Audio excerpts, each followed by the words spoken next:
1998年，中央一声令下，全軍6000多家企業全面脱鈎，軍队從此徹底退出商業市場。從酒店、工厂到貿易公司，曾經遍布各行各業的軍辦企業說停就停。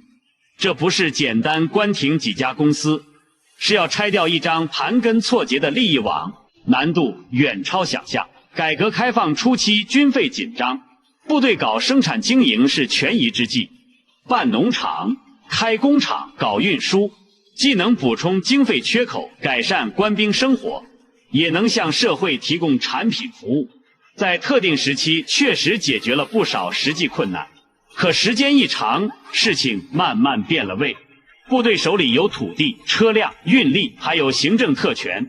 軍辦企業進入市場後，普通民企根本沒法站在同一起跑線競爭。更致命的是，部隊的核心是練兵備戰，可一旦背上盈利目標，精力就會被大量分散，還容易滋生貪腐、資產流失等問題，權責邊界越來越模糊，長此以往，直接侵蝕戰鬥力。1998年7月21日，中央正式作出決定，軍隊和武警部队今後一律不再從事經商活動。僅4天後，清理範圍再擴大，政法機關也被納入，要求同步停止一切商業活動。不少人最初以為這不過是關停幾家虧損企業，換塊牌子繼續經營。可5條禁令一公布，所有人才意識到這次是動真格的。不准隱匿、轉移、變賣資產，不准塗改、銷毀賬目。清理期間，不准隨意調動企業人員，不准設置障礙干擾執行，相當於先給所有企業按下了凍結鍵，從根上阻止趁亂轉移資產、銷毀證據的可能。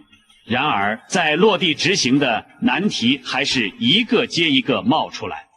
6000多家企業遍布全國，覆蓋生產、貿易、服務等幾十個行業，有的手裡還有未完成的大額訂單，有的背着歷史遺留債務，有的占着大片土地廠房，還有成千上萬的職工需要安置。如果粗暴一刀切全部關停，不僅會衝擊市場秩序，還可能造成國有資產流失，引發失業等連鎖問題。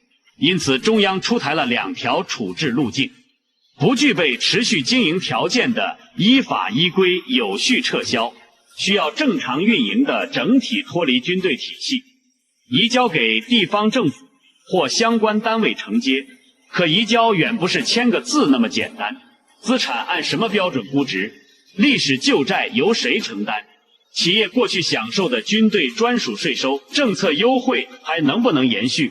甚至企業名稱裡帶的81軍隊、國防這些特殊字樣，要不要全部清除？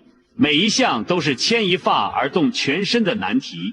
就在所有人以為會先核清賬目、捋順債務再移交的時候，中央定的執行順序卻完全反了過來，先移交，後清理，再處理。為什麼要把隸屬關係切割放在最前面？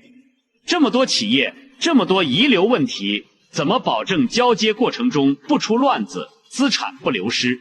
由於時長原因，本期視頻分為上下2集，點擊頭像進入主頁，下集繼續拆解這場軍企脫鈎的關鍵操作。